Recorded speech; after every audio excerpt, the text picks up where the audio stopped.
우리가 창세기를 함께 통해서 말씀을 나누고 있습니다.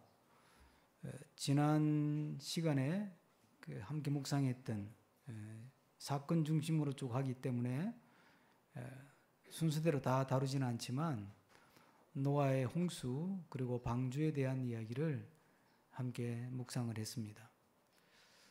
노아 홍수 사건이 있고 나서 이제 방주가 아라랏산에 이제 멈추죠. 그리고 노아 가족들이 방주에서 내려서 다시 생활을 시작합니다. 그 이야기가 이제 9장, 10장에 걸쳐 진행이 됩니다. 그리고 이제 그 다음에 나오는 이야기가 우리가 오늘 읽었던 이 바벨탑 이야기입니다. 여러분 가만히 그동안 쭉 우리 창세기 앞부분 읽었던 거 생각해 보시면 하나님의 창조 이후에 아담과 하와 그리고 라멕 시대에 가서 가인의 후예가 에덴의 동쪽에서 도시를 건설하죠. 그리고 하나님 없는 문명을 일으키는 이야기를 함께 다루었습니다. 그 이후부터는 이제 하나님을 섬기는 문명과 하나님을 섬기지 않는 두 개의 문명이 같이 이렇게 흘러가는 거죠. 역사적으로. 그러다가 노아 시대에 인간들이 타락함으로 심지어 하나님의 아들들까지도 세상에 동화되어 가지고 하나님의 백성의 정체성을 잃어버리죠. 그래서 마침 이번에 수련회 갔을 때 정영택 목사님이 교회 예배 때 말씀하신 그 내용대로 하나님의 아들들이 땅의 사람들에게 동화되어 버려요. 그러면서 네피림이라고 하는 탁월한 인물들을 배출해내지요. 그 흐름을 타고 이제 나오는 사람이 오늘 이 바벨탑을 짓는 니무렛이라고 하는 사람인데, 사실은 이렇게 족보적으로 보면 이 창세기에는 여러 개의 족보가 나옵니다.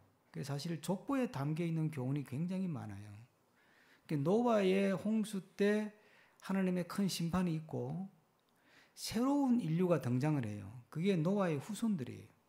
노아의 후손 중에 셈, 함, 야벳이라고 하는 세 아들을 통해서 자손들이 번식이 되죠. 그러면서 새로운 이제 역사가 전개가 되잖아요.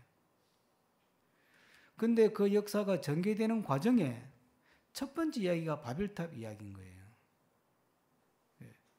좀 이따가도 잠깐 언급을 하겠지만 이 바벨탑을 쌓은 사람은 니므롯이라는 사람인데, 니므롯은 누구의 후손이냐면 노아의 아들 중에 함, 셈, 함, 야벳 할 때 둘째 아들 함의 후손이에요. 노아의 정손자고 함의 손자고. 그런데 이 니므롯이 사는 땅은 어느 자손 땅이냐면 셈의 후손들, 그러니까 큰 집 사람들이 사는 지역에 가서 함이 이 니므롯이 살아요. 사는 정도가 아니라 성 4개를 점령해가지고 자기 왕국을 만들거든요.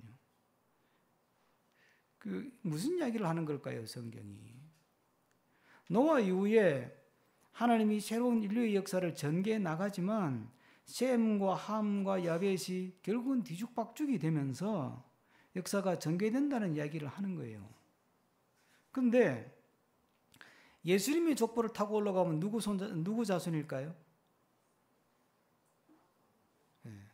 셈의 후손이에요. 셈족. 유대인이 셈의 후손이거든요. 그러니까 예수님의 족보를 쭉 타고 올라가면 셈의 후손들이에요. 그러니까 예수님이 탄생하게 되는 구원의 어떤 족보가 셈의 후손임에도 불구하고 노아 이후에 이 니므롯 시대에는 이게 막 뒤죽박죽이 돼가지고 이게 누가 하나님을 믿는 사람인지 안 믿는 사람인지 분간이 안 되는 거예요. 여러분 지금 이 시대 같지 않아요? 교회를 다니는 사람인지 안 다니는 사람인지 표가 잘 안 나요. 세상 사람들이 볼 때는 교회 다니는 사람들이 더하대. 싸우는 거 보면 세상 사람들이 싸우는 것보다 교회가 나눠져가 싸우는 거 보면 더 독하게 싸운대.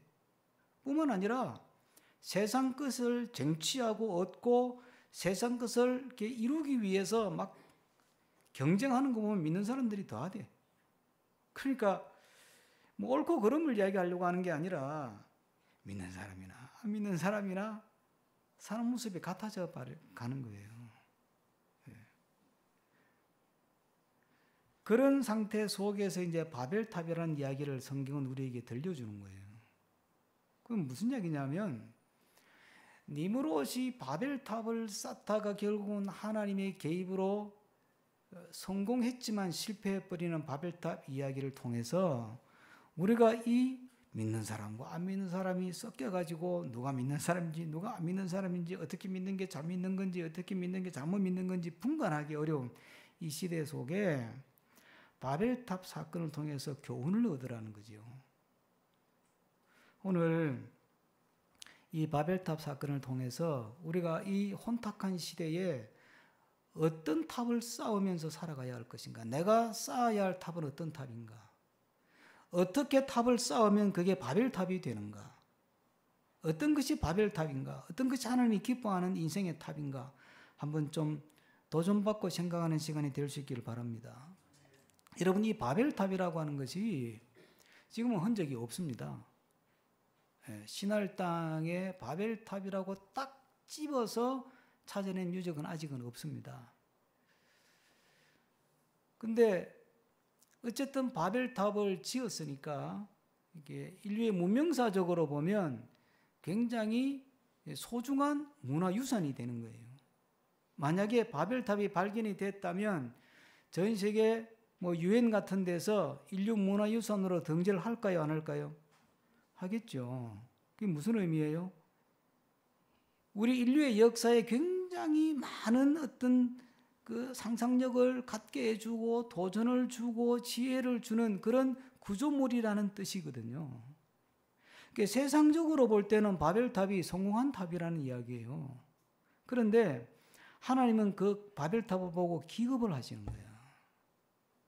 이건 저대로 내버려 둬서는 안 되겠다.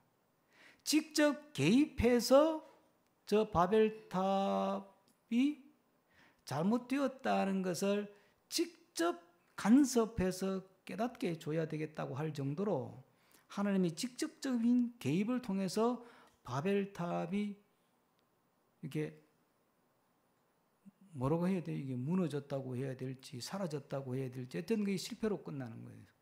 그래서 오늘 제가 설교 제목을 바벨탑 캄마 실패한 성공 이렇게 제목을 붙였습니다.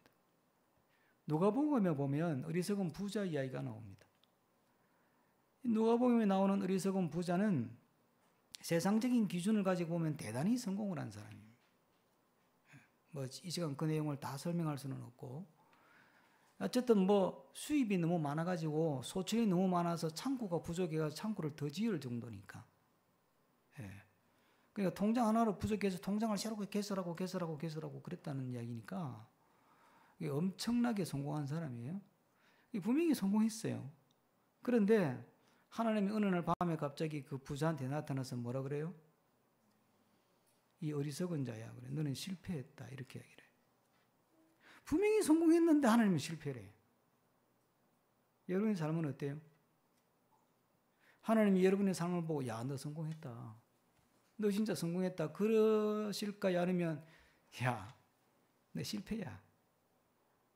너 공부 잘해가지고 좋은 대학 붙고 좋은 직장 취직해가 돈도 벌고 상당히 세상적으로 잘 나가고 출세했고 성공했다는 말을 들을지 모르지만 내가 볼 때는 너는 실패한 자야 라고 하실지, 세상 기준으로 볼 때는 이루지도 못하고 가진 것도 없고 누릴 것도 없고 그 참 자랑할 것도 없고 내놓을 것도 없고 알아주는 것도 아무것도 없어. 근데 하나님이 볼 때는 야, 너 진짜 성공했다. 그렇게 말씀하실지. 정말 우리가 이 땅에 살아가는 동안에 하나님 앞에 섰을 때 누구나 서잖아요. 너 진짜 성공했다. 세상 사람들로부터 성공했다 소리 들어봐야 그 오래 가지 않는 거고요. 하나님 앞에서 너 성공했다. 너 목사로 그만하면 성공했다. 너 장로로 그만하면 성공했다. 너 하나님의 자녀로서 그만하면 너 정말 성공했다. 하나님으로부터 그런 평가를 또 그런 칭찬을 듣도록 살아가는 우리가 되기를 축복합니다. 그러기 위해서는 무엇이 바벨탑인지를 알아야 되는 거죠. 바벨탑이 문제가 되는 첫 번째 이유는요, 사람의 노력으로 하나님의 경지, 하나님의 세계, 하나님의 은혜에, 그러니까 하나님께 도달하려고 하는 거예요. 그게 바벨탑이에요. 무슨 이야기냐면 이 바벨탑은 바빌로니아 문명, 우리 학생들 배우잖아요. 바벨론 문명의 지구라트라는 게 고대 유적이 지금 발견된 게 있습니다. 7층으로 생긴 계단식 탑이에요. 신전인데 그 태양신이나 달의 신을 섬기는 신전으로 알려져 있습니다. 뭐 수천 년 전에 거라 추측하는 건데 어쨌든 그걸 지구라트라고 해요. 꽤 많아요. 그게 이제 바벨론 지역에 세워진 탑이기 때문에 바벨탑도 아마 저 지구라트 같을 것이라고 추측을 합니다. 근데 이 고대 바벨론 문명을 보면 이 지구라트를 뭐라고 설명하느냐 하면 이쪽 이제 계단식으로 되어 있잖아요. 이렇게. 그래서 이 지구라트는 신들의 계단인데 이 신들의 계단을 통해서 하늘과 땅이 이렇게 연결이 된다. 이렇게 생각을 했어요. 그러니까 막 쉽게 설명하면 인간이 신에게 올라갈 수 있는 계단이 이 지구라트라는 거예요. 그러니까 지구라트라고 하는 유적을 발굴해 보면 고대 언어로 적혀 있는 표현 중에 이런 표현이 꼭대기층에 자주 나타난대요. 꼭대기가 하늘까지 닿았다. 이런 표현이. 오늘 본문에 나오는 이야기잖아요. 4절 한번 보실까요? 4절 다 같이. 자 말하되 또 말하되 자 4절 다 같이 읽습니다. 또 말하되 자 성읍과 탑을 건설하여 그 탑 꼭대기를 하늘에 닿게 하여 우리 이름을 내고 온 저면에 흩어짐을 면하자 하였더니, 여기서 성읍과 탑을 건설했다는 말은 이제 성읍을 건설했다는 건 도시를 하나 만들었다는 거고, 탑을 세웠다고 하는 것은 자기들의 랜드마크 같은 걸 세웠다는 이야기인데, 그런데 그게 이제 우리가 아는 바벨탑이죠. 그런데 뭐라고 설명하느냐면 니므롯이 그 탑 꼭대기를 하늘에 닿게 하자. 그 이제 지구라트라고 하는 그 탑에 나타나는 표현들이. 여기서 우리가 생각해 볼 수 있는 게 뭐냐면 이 바벨탑은 하나님을 대적하는 의미도 있지만, 하나님을 대적하고 하나님께 대항하는 의미도 있지만 사람의 노력으로 하늘에 닿으려고 하는, 사람의 노력으로 하나님께 도달하려고 하는, 좀 풀어서 쉽게 적용해서 말씀드리면 헌금 많이 해가지고 복 받으려고 하는, 기도 많이 해서 은혜 받으려고 하고, 내가 뭔가 종교적인 열심을 막 기울여서 하나님을 한번 움직여 보려고 하는 그런 당돌함, 그런 교만함, 그런 거라는 거예요. 오늘 제가 우리 교인들 성경 공부할 때 얘기했는데 은혜라고 하는 거는요, 우리가 구해서 받는 게 사실은 아니에요. 은혜는 하나님이 그냥 주권적으로 주든지 말든지 하나님이 결정하는 거예요. 그냥 하나님이 주면 받고 못 주면 못 받는 거예요. 구하더라도 주시면 받는 거고 못 주시면 안 주시면 못 받는 게 은혜예요. 성경에서 말하는 이 은혜라고 하는 이 단어의 속성이 그런 거예요. 그게. 그런데 우리는 미신을 통해서 체득한 게 있어요. 우리 민족은. 그게 뭐예요? 모든 민족이 다 그렇죠. 우상 종교에 체득한 게 빌고 또 빌고 지성이면 감천이라잖아.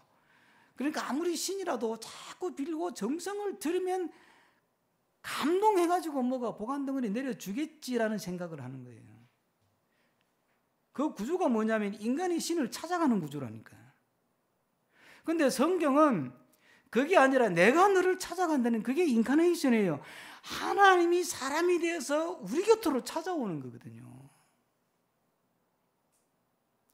그런데 우리는 자꾸 믿음 생활을 할 때 은혜로 구원받아 놓고, 공짜로 구원받았잖아요. 거저 주시는 은혜로 구원받아 놓고 뭔가 내가 막 노력해가지고 교회 봉사 열심히 하고 헌금도 많이 하고 막 충성봉사 해가지고 뭔가 하나님께 칭찬을 드려야 되겠다, 이 생각으로 믿음 생활하니까 믿음 생활이 굉장히 고달파지는 거예요.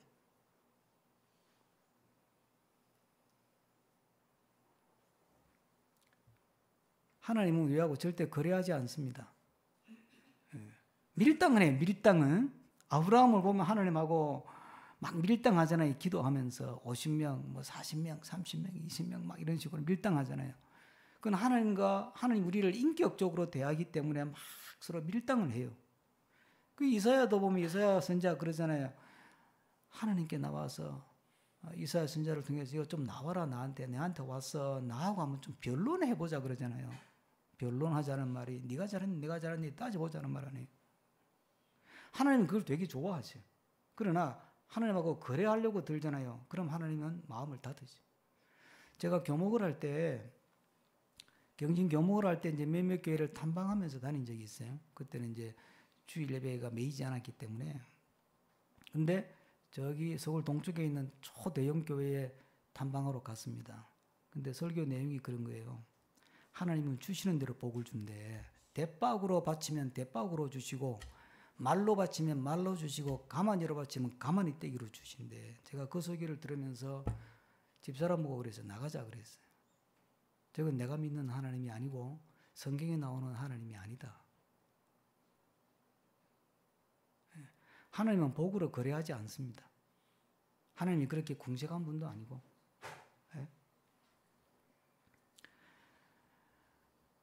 하나님께 우리가 영광 돌린다는 말을 하잖아요. 사실 그 말도 가만히 생각하면 굉장히 어폐가 있는 말이에요. 하나님의 영광 그 자체예요. 성경 곳곳이 나오는 말이 뭐예요? 하나님은 충만이고 영광 그 자체래. 더 이상 영광이 필요 없다는 뜻이에요. 근데 뭘 영광을 돌릴 게 있어 우리가? 우리가 기를 쓰고 해봐야 하나님 앞에 영광이 안 돼요. 예? 우리가 하나님께 영광 돌릴 게 뭐 있어요? 죄인인 우리가, 구원받은 죄인인 우리가 기껏 해봐야 영광이 안 된다니까요.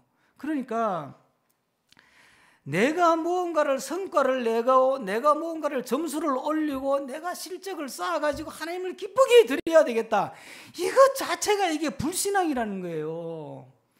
그냥 하나님 앞에서 하나님이 주신 것을 그냥 누리고 사는 거예요. 하나님이 원하는 것은 딱 한 거야. 딱 하나. 마음이에요, 마음. 예수님이 하신 이야기 가운데 그 두 렙돈을 드린 과부 이야기 나오잖아요.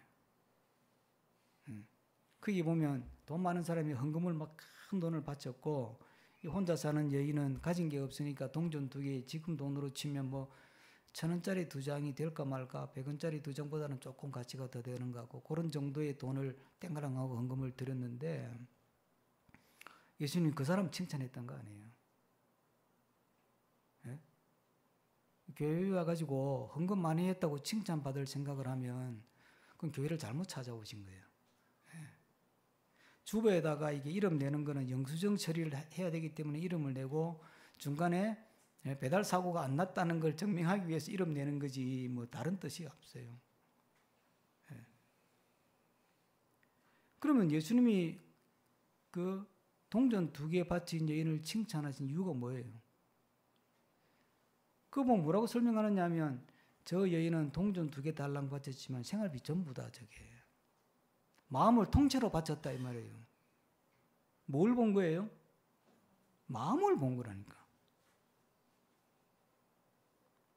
내가 얼마나 진심으로 주님을 믿고 사랑하고 의지하느냐, 내 삶 속에 얼마나 주님을 내가 인정하는 삶을 사느냐, 가정에서, 일터에서, 학교에서 내가 정말 하나님을 나의 창조주로 인정하고 예수 그리스도를 나의 구속주로 인정하고 성령을 나의 도우시는 보혜사로 인정하고 사느냐 하는 거예요.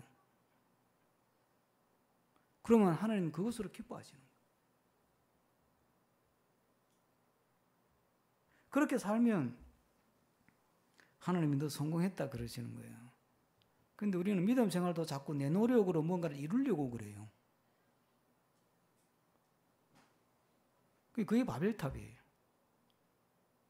요즘은 교회가 그냥 어려우니까 뭐 장로를 시켜줘도 안 하는 분들이 많다 그러는데, 대형 교회를 몇 년 전만 해도 대형 교회 현상 중에 하나가 장로 되기 위해서 표를 받아야 되니까 안 하던 막 봉사를 하고 그랬어요. 주차장 봉사도 하고 막 안내도 열심히 하고 안 하던 사람들이 선거철이 되면 그 이제 얼굴 알리려고 그래가지고 이제 뭐 권사도 되고 집사 안수집사 되고 장로도 되잖아요. 그럼 이야 교회 다니가 성공했다고. 사람들이 볼 때는 그분이 성공했는지 몰라도 하나님이 볼 때는 너는 실패다. 교회 하나님과의 관계에서 내가 무언가를 성과를 올리고 실적으로 올려가지고 내가 하나님의 칭찬을 들어야 되겠다. 그거 하나님 기뻐하지 않으세요. 그냥 마음으로 있는 만큼 하면 돼. 제가 좋아하는 성경 이야기 중에 하나가 이 베세다 광야에서 보리떡 5개 물고기 2마리 바친 소년 이야기. 왜 좋아하는 줄 아세요? 수만 명이 모였는데 어른들만 2만 명이니까 수만 명이 모였는데 그 보리떡 2개 물고기 보리떡 5개 물고기 2마리 가지고 어디다가 갖다 붙이겠습니까? 그런데 이 아이는 그걸 내놓는 거예요. 그게 제가 가진 전부니까. 그러니까 그걸 가지고 예수님은 기도해가지고 다 먹이고 남기는 거예요. 우리가 할 일은 뭐예요? 내가 마음을 다해서 할 수 있는 만큼만 하면 되는 거예요. 그러면 그걸 가지고 뭐 기적을 베푸시든 그건 주님이 하시는 일이고 그냥 내가 정성을 다해서 내가 내 마음을 표현하는 기준으로 할 수 있는 만큼 하면 주님께서 그걸 통해서 주님이 기뻐하시고 우리의 삶을 받으시고 우리의 삶을 주의 영광 가운데 두시고 우리의 삶을 주의 계획 가운데서 아름답게 인도해 가시는 줄로 믿습니다. 바벨탑을 쌓지 마시고 그저 믿음으로 주님 안에서 자유하면서 믿음 생활하시기를 제발 부탁합니다. 또 하나 이게 바벨탑이 된 이유는 내가 가진 어떤 기술이나 내가 가진 능력을 가지고 내 인생을 컨트롤을 하려고 해서 이룬 것이기 때문에 그게 바벨탑이 되는 거예요. 오늘 본문 말씀에 니므롯의 마음이 가장 잘 담겨 있는 구절이 4절이죠. 3절 4절이죠. 같이 한번 읽어보겠습니다. 다시 한번 3절 4절을 서로 말하되 자 벽돌을 만들어 견고히 굽자 하고 이에 벽돌로 돌을 대신하며 역청으로 진흙을 대신하고 또 말하되 자 성읍과 탑을 건설하여 그 탑 꼭대기를 하늘에 닿게 하여 우리 이름을 내고 온 주변의 흩어짐을 면하자 하였더라. 꿈은 좋죠. 그죠? 이름도 내고 흩어지는 것도 면하고 뭔가를 이루고 꿈은 되게 좋죠. 꿈은 되게 좋은데 문제는 이 문제를 가지고 이 니므롯이 우리가 쓰는 언어로 표현한다면 하나님 정말 우리가 흩어지지 않고 우리의 삶의 지경이 넓어져서 우리 이름도 좀 세상에 나고 정말 그렇게 한번 살기를 원합니다. 그렇고 기도하고 하나님 앞에 간절히 부르짖었더라면 실패하는 인생이 안 됐을 거예요. 그런데 참 안타깝게도 니므롯에게는 당대 신기술들을 갖고 있었어요. 니므롯이. 그 당시는 주로 건물을 짓거나 탑을 쌓을 때 흙으로 지었어요. 그런데 벽돌을 만들잖아요. 지금 기준으로 벽돌은 아무것도 아니지만 저도 어릴 때 아버지하고 흙벽돌 만들어가지고 뭐 집도 지어보고 그랬는데 옆에서 거들면서 그러니까 그냥 흙으로 얼기설기 짓다가 벽돌을 만들어서 탑을 쌓을 정도의 신기술을 갖고 있었고 그 다음에 역청을 사용해서 마감재로 쓴 거예요. 대단한 기술이에요. 지금 볼 때는 어설퍼도. 그러니까 니므롯이라는 인물이 탁월한 인물이니까 그런 최첨단의 기술을 가지고 이거 가지고 우리가 못할 게 없다고 생각을 한 거죠. 여러분, 그걸 가지고 내 인생의 운명을 바꿔보자는 거 아니에요. 하늘에 닿게 하고 흩어짐을 면하고 이름도 내고, 내가 열심히 공부하고 열심히 노력하고 기술을 쌓고 인프라를 갖추고 이 최첨단 4차 산업혁명, 5차 산업혁명, AI 시대에 공부 열심히 해가지고 내 인생을 좀 멋지게 한번 펼쳐보자. 그거하고 똑같은 구조잖아요. 내 인생은 내가 개척하고 내 운명은 내가 개척한다. 내 인생은 내가 만들어가는 거야. 라고 하는 생각이 머릿속에 꽉 들어있는 거예요. 이 니무롯이란 인물이 아까 제가 그랬잖아요. 함의 자손인데 함의 자손의 땅에 안 살고 자기 큰 집에 셈 자손들이 사는 땅에 들어와 가지고 집을 짓고 살았다니까. 그것도 10장에 보면 10장에 보세요. 10장 9절, 10절, 11절, 요게 이제 12절, 요게 니무롯 이야기인데요. 제가 한번 빠른 속도로 읽어볼게요. 9절, 8절부터. 구스가 또 니무롯을 낳았으니 그는 세상의 첫 용사라. 그가 여호와 앞에서 용감한 사냥꾼이 되었으므로 속담에 이르기를 아무는 여호와 앞에 니무롯같이 용감한 사냥꾼이로다 하더라. 그의 나라는 시날 땅의 바벨과 에렉과 악깃과 갈레에서 시작되었습니다. 그러니까 자기 큰 집 사는 동네에 가가지고 마을 4개를 접수를 해버린 거야. 대단하지? 대단하지. 굉장히 진취적이고 도전적이고 자기 주도적이고 공격적인 인생을 살았던 인물이에요. 진취적이거나 자기 주도적이거나 도전적인 삶이 잘못됐다는 게 아니고 문제는 그 속에 하나님이 들어갈 자리가 없었다는 게 문제예요. 하나님의 사람은 누구나 진취적이에요. 하나님의 사람은 누구나 도전적이에요. 하나님의 사람은 누구나 긍정적이에요. 그런데 그렇게 진취적이고 도전적이고 긍정적으로 이렇게 살아가는 근거가 뭐냐면 하나님을 기반으로 그렇게 살아가는 거예요. 사도 바울을 봐요. 얼마나 진취적이에요. 얼마나 능동적이에요. 그냥 죽을 힘을 다해서 복음 전하러 다니고 쥐어 박히면 쥐어 박히는 대로 때리면 때리는 대로 맞아가면서 깜빵이 집어넣으면 깜빵이 잡혀 들어가서 그냥 고생 좀 하다가 나오면 또 복음 전하고 얼마나 도전적이고 진취적이고 긍정적이에요. 근데 그 근거가 뭐예요? 내 신념? 내 의지? 그게 아니에요. 내 인프라? 그것도 아니에요. 내 지식? 그것도 아니에요. 내 삶을 이끌어가고 주장해 가시는 분은 하나님이시다.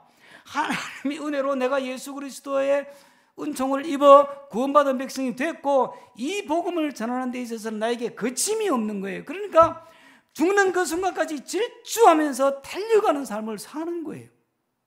현상적으로는 똑같이 진취적이고 도전적이고 긍정적이고 얼마나 멋있는 인생을 살아요. 정말 질주하는 인생을 살아요. 그런데 그 근거가 달라요. 오늘 이 사회에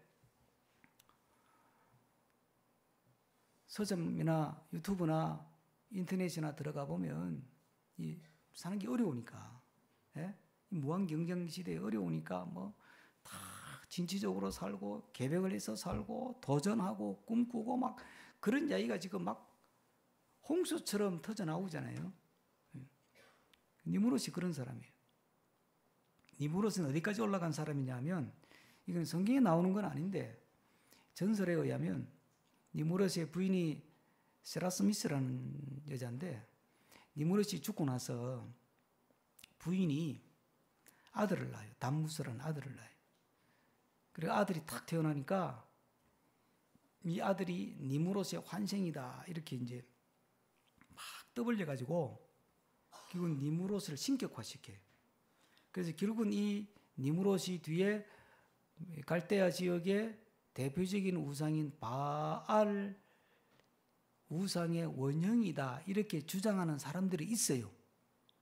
또 그걸 가지고 또 뉴에이지까지 풀어내는 사람들도 있는데 그건 제가 볼 때 너무 많이 간 것 같고 어쨌든 유적을 보면 이 세라스미스라고 하는 니무롯의 아내가 아기를 안고 있는 이런 조각이나 이런 게 그림이나 많이 발견이 돼요. 그래서 이게 이제 마리아가 예수님을 안고 있는 것하고 연기를 시켜가지고 또 뭐 천주교가 또 뭐 바알을 섬긴다 또 이렇게 주장하는 사람도 있고, 그런 건 제가 볼 때 너무 많이 간 거예요. 자기 지식을 가지고 너무 이렇게 막 상상력을 너무 이렇게 펼치다 보면 이상한 데로 빠져요. 우리가 공부를 해야 되는 중요한 원리가 하나 있어요. 그게 뭐냐면 우리는 성경이 말하는 데까지만 알고 성경이 멈추는 데서 멈추는 거예요. 이 성경은 계시의 책이잖아요. 계시라는 말은 이게 보자기로 덮어놓은 걸 열어서 보여준다는 뜻입니다. 그렇죠? 그러면 성경은 계시의 말씀인데 성경에 이렇게 적어놓은 것은 탁 이렇게 보자기를 탁 열어서 펼쳐서 보여준다는 뜻인데, 보여주는 것만 보면 되지 굳이 안 보여주는 걸 보려고 길을 서는 건 또 뭐예요? 그게 이상한 거예요. 그게. 그래 뭐 예수님 재림한다 그러면 재림한다까지만 보면 되는데, 그 날과 그 시는 예수님도 모른다 그랬는데 지는 안다고 떠드는 사람이 있어. 그럼 한 방에 딱 알아차려야지. 아, 저거 사이비구나. 딱 한 방에 알아차려야 되는데, 사람이라는 게요, 자기는 직통계시로 하나님한테 들었다 이러면 야, 저 사람 신통력이 있는가 보다 이래가 쑥 넘어간다니까. 참 신기해요. 자, 그러니까 니무롯이 수고해서 탑을 쌓았는데 그게 실패한 이유는 내 의지로, 내 계획으로, 내 노력으로 내 인생을 내가 통제하고 만들어갈 수 있다는 착각에서 나온 작품이기 때문에 실패가 되는 거예요. 여러분들이 살아가면서 내 인생을 내가 마음대로 설계하고 계획하고 내가 계획한 대로 되고 꿈꾼 대로 된다고 꿈꾸고 살아간다면 그 사람이 니무롯이고, 그 삶이 바로 바벨탑의 삶이 되는 거예요. 부모님들이 자식들을 키우면서 제일 착각이 뭐냐면 부모가 자식의 미래를 설계할 수 있다고 착각을 하는 거예요. 이 학원 보내고 저 학원 보내고, 그렇게 다 학원을 보내고 아줌마들 정보 알아가지고 좋은 학원 찾아서 착착착 보내면 내가 원하는 대로 얘가 고등학교는 어떤 고등학교를 보내고 대학은 어떤 대학을 가고 그 다음에 어떻게 해가지고 세상에 성공한다는 그림을 그리잖아요, 엄마들이. 그렇죠? 그게 니무롯이 하는 짓이에요. 여러분들 착 구분하셔야 되는 게, 하나님을 믿고 사는 사람들은 그렇게 한다고 되지 않습니다. 하나님 없이 사는 사람들은 그렇게밖에 할 수밖에 없는 거예요. 어떻게 하겠어요? 그냥 막 내버려 놓을 수는 없잖아요. 그렇죠? 그러니까 어떤 되는 머리든 안 머리든 잔머리 굴려가지고, 엄마들 들으면 속상하겠지만 사람의 머리를 최대한 동원해가지고 막 학원은 이런 거 보내고 알아가 보내고 아이들 싶으면 학원 바꾸고 막 그래가지고 그냥 그리고 계획을 세워가지고 막 시키는 대로 다 너를 위한 거야. 너 성공을 위한 거야. 막 그러면서 몰아붙이잖아요. 예? 하나님 없이 사는 사람들은 그렇게 살 수밖에 없는 거예요. 다른 방법이 없어요. 머리라도 써야 될 거 아니에요. 근데 하나님 믿는 사람들은 그렇게 살면 하나님 뭐라 그러냐면, 너는 그럼 네 머리 믿고 사냐? 내 머리는, 내 지혜는, 내가 너의 인생을 붙들고 있고 내가 너의 자녀들의 삶을 붙들고 있다는 걸 인정하냐 안 하냐? 내가 너를 지었고 내가 너를 만들었고 내가 너를 세상에 보냈다. 내가 너의 자녀를 지어서 너를 통해 세상에 태어나게 했다. 너의 자녀의 미래가 내 손에 있다. 그건 너 인정하냐 안 하냐? 인정한다면 나를 믿고 살아라. 성경 우리에게 그걸 가르쳐 주잖아요. 근데 왜 자꾸 내 잔머리가 하나님의 지혜를 앞서갑니까? 그러니까 되는 것 같아도 안 된다니까요. 그게 안 되는 거예요, 여러분.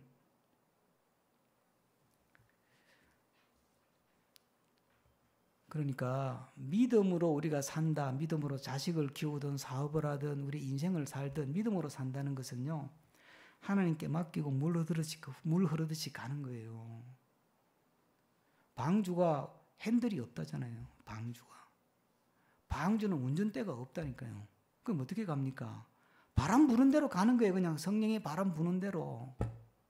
예? 성령은 물로 비유하잖아요. 그렇죠? 그렇지 않습니까? 예. 성령이 역사하시는 대로 그냥 맡기고 가는 겁니다. 그게 그러면 하나님께서 모든 것을 합력해서 선하게 이루어 가신다는 믿음을 가지고 가는 거거든요. 여러분, 하나님은 우리에게 좋은 것을 주시는데 그 좋은 것이라는 게 여러분이 생각하는 거하고 좀 다릅니다. 내가 생각하는 좋은 것을 주신다는 게 아닙니다. 그거는 선앙당 가서 빌면 내가 생각하는 거 좋은 것을 받을지도 몰라요. 예? 하나님은 그런 분이 아닙니다.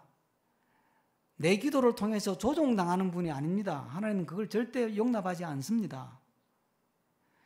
하나님이 주시는 좋은 건 어떤 거냐면 하나님이 주시는 것이 나에게 가장 좋다는 것을 깨닫게 하는 좋은 거예요. 할렐루야. 이게 끝까지 아멘 안 하시는 분이 있어 또. 나는 그래도 내가 좋아하는 걸 받을래. 한번 받아보세요. 예. 그런데 믿음의 삶이라는 것은 나는 A를 달라고 기도했는데 B를 주시오. 그러면 어떤 게 나한테 더 좋은 거예요? B가 좋은 거라는 걸 믿는 게 그게 믿음이에요. 왜 나는 A 달라고 기도했는데 A를 안 주고 B를 주시냐고. 그걸 성경은 불평, 불만, 원망이라 그러는 거고 불신앙이라 그러는 거고요. A를 달라고 철회하면서 기도하고 금식하면서 기도하고 부르짖어 기도했는데 답을 받아보니까 B야. 그러면 B가 제일 좋은 거예요. 그걸 믿을 수 있어야 그게 믿음이고 그게 하나님께 내 삶을 맡기는 거거든요. 어느 수도사가 오랫동안 수도를 하는 분인데 아주 노승이에요. 근데 이제 그 수도원에 방문한 방문자가 자주 오다 보니까 그 수도사를 아는가 봐. 그래서 질문을 했어요.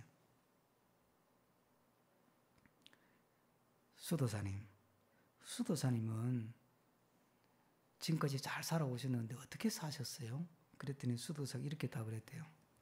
넘어지면 일어나고 또 넘어지면 또 일어나고 또 넘어지면 또 일어나고 그렇게 살아가는 겁니다. 여러분, 기도하고 하나님 믿는다고 어느 날 갑자기 일확천금이 떨어지는 게 아니라는 이야기예요. 주어진 삶을 믿음으로 받아내는 거예요. 주어진 삶을 믿음으로 극복하는 거예요. 주어진 어려움을 믿음으로 돌파해 나가는 거예요.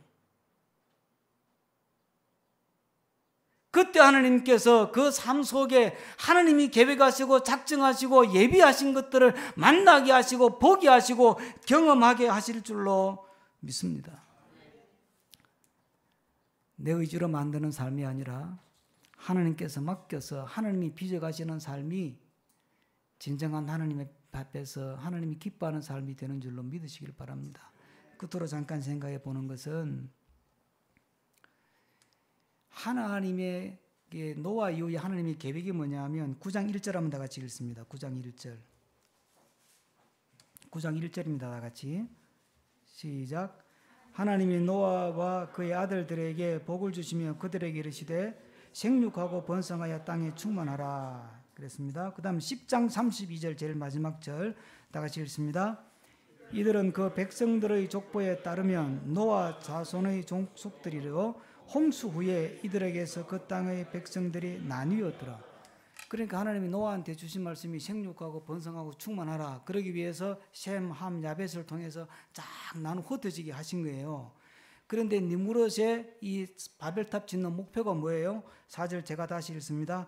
또 말하되 성읍과 탑을 건설하여 탑 꼭대기를 하늘에 닿게 하여 우리 이름을 내고 온 지면에 어떻게 하자고요? 흩어짐을 면하자.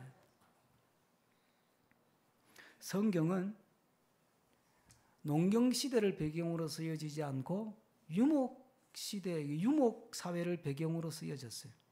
하나님은 왜 농경사회를 배경으로 성경을 쓰지 않고 유목사회를 배경으로 해서 성경을 쓰게 했을까요? 아브라함은 갈대아 우르는 우리가 잘 아는 바벨론 문명, 메소포타미아 문명의 중심지예요. 우르라고 하는 도시가. 바벨론 제국의 중요한 수도가 몇 개 있는데 그 중에 하나가 우르거든요. 그러니까 이 농경 문화로 융성해서 제국이 된 거예요. 근데 하나님 아브라함을 불러가지고 너 농경 문화, 정착 문화에 살지 말고 불러내가지고 뭘 시켰어요? 유목 생활을 시켰어요. 뚜더리를 만들었다고. 하나님은 왜 그랬을까요? 하나님을 믿고 사는 삶은 정착해서 사는 삶의 형태보다 유목적 삶이 훨씬 더 신앙적 삶이라는 이야기예요. 인간은 속성상요, 정착해가지고 안정을 얻고 그래서 막 고인물처럼 그렇게 살기를 원해요. 그런데 하나님은 믿음의 삶이라고 하는 것은 안정을 추구하고 그러면 믿음의 삶이 하나님이 기뻐하는 믿음의 삶을 살아갈 수가 없어요. 믿음 생활은 뭐 다 떠돌아다니라는 뜻이 아니라 믿음의 속성 자체가 굉장히 유동적이라는 거예요. 흘러가는 것이 믿음이에요. 그래서 교회가 언제부터 타락했냐 하면 예수님 부활 성천 이후에 사도행전 시절에 교회가 건강했습니다. 로마가 박해하기 시작한 게 주 150년경부터인데 막 네로가 나오고 이러면서 기독교를 막 혹독하게 박해했어요. 기독교가 굉장히 건강했어요. 그래서 이들이 그 박해 가운데에서도 막 지하에 숨어가지고 믿음 생활하고 도망다니면서 믿음 생활하고 사도 바울도 막 도망다니면서 복음 전하고 그랬잖아요, 초창기에. 그럴 때는 막 신앙이 건강해가지고 막 활동적이고 그래서 로마 제국을 다 그냥 지배할 정도의 믿음이 성장하고 교인들이 많아졌어요. 그래서 313년에 콘스탄티누스가 로마 제국을 정복하고 통일시키고 나서 기독교를 땅 위로 끌어올려가지고 건물을 지어가지고 이제는 요한에서 믿으라. 그때부터 기독교는 타락한 거예요. 교회가 정착하면서 제도가 만들어지죠. 제도가 만들어지니까 전통이 만들어지죠. 그러니까 성경은 간데 없고 믿음은 간데 없고 전통만 남고 제도만 남는 거예요. 유대인이 똑같이 그랬어요. 그게 장로의 의존, 장로의 전통을 지키는 게 하나님 믿는 거라고 생각했었어요. 그래서 예수님이 장로의 전통을 지킨다고 너희들은 망한다 그랬잖아요. 정착해서 살면 정착 자체가 나쁜 게 아니고요. 정착해 사는 사람이 믿음 자체는 한 곳에 머물면 안 된다는 거예요. 내가 옛날에 은혜 많이 받은 거 자꾸 울고 먹으면 안 된다는 거예요. 믿음이라고 하는 것은 끊임없이 하나님 말씀 앞에서 나를 변화시키고 새롭게 개혁하고 달라지고 변화하고 또 변화하는 거예요. 제일 안타까운 교인이 어떤 교인이냐 하면 전에 믿음 생활했던 교회의 추억을 가지고 자꾸 그것이 믿음 생활이라고 자꾸 주장하는 거예요. 이제 강남 연동교회에서 믿음 생활 하신 분들은 다음에 이제 다른 교회 가면 또 교회는 이래야 되는 거야. 또 이렇게 주장하면 돼요, 안 돼요? 안 된다는 이야기예요.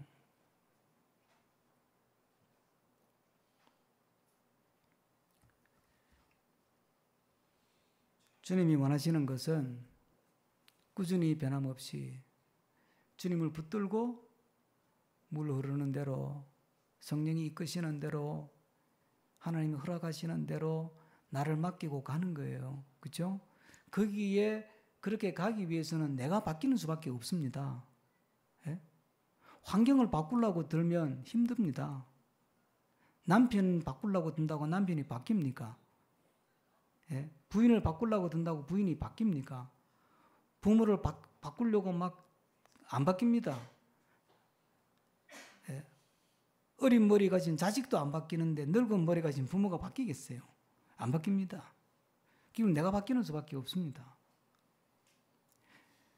주님을 믿고 주님을 의지하면서 끊임없이 내가 말씀 앞에서 내가 새로워지는 것, 또 내가 달라지는 것, 또 내가 변화하는 것, 또 내가 나를 개혁해가는 것. 우리 교회도 끊임없이 주님 앞에서 또 변화되고 또 개혁하고, 중심교회도 끊임없이 주님 안에서 변화하고 개혁하면서 주님이 의도하시고 계획하신, 주님이 그려놓은 그림대로 살아가서 주님 앞에서 멋있는 성공을 이루는, 주님이 기뻐하는 탑을 쌓으며 살아가는 우리 모두가 되기를 축복합니다. 기도하겠습니다.